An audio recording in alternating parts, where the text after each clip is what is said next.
ఇతనైతే అందరికి ఆదర్శంగా నిలుస్తున్నాడు. సోము లాంటి వాళ్ళని ఇంకా ఎంకరేజ్ చేయాలి. ఎందుకంటే ధర్మకార్యంలో ఎక్కడున్నా సరే ఒక్కడు రావట్లేడు, 10 మందిని తీసుకొని వస్తుండు. అది చాలా గొప్ప విషయము. యూనిటీ అంటేనే కలిసి ఉండడము. మనం కలిసి ఉంటే మనల్ని ఎవ్వరు డివైడ్ చేయలేరు, ఏం చేయలేరు.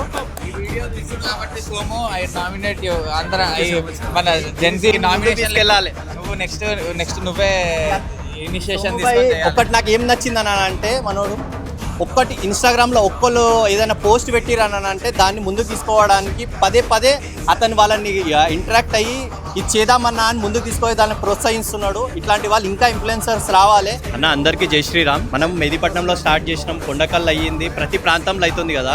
అది ఒకటే విన్నపం ఏందని అంటే ఇప్పుడు మెహదీపట్నం ఉన్న, సికింద్రాబాద్ ఉన్న, చాలా ప్రాంతాలు ఉన్నాయి, ఖైరతాబాద్ ఉన్న, ఏ ఏరియాలు ఉన్నా కానీ ఒక్క ప్రాంతంకి 15 బస్తీలు 20 బస్తీలు ఉంటాయి. ఆ 20 బస్తీలు కలిసి ఒక్క ఏరియాకి ప్రతి వారం వెళ్ళి హనుమాన్ చాలీసా చేసిరని అంటే మనం తప్పకుండా ఏకమవుతాం. ఇది ఆలోచించండి మీరు.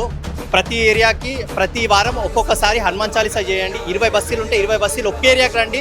ఆ రోజు శనివారం కలవండి, ఈవినింగ్ 7 o'clock టైం పెట్టుకోండి, హనుమాన్ చాలీసా చేయండి.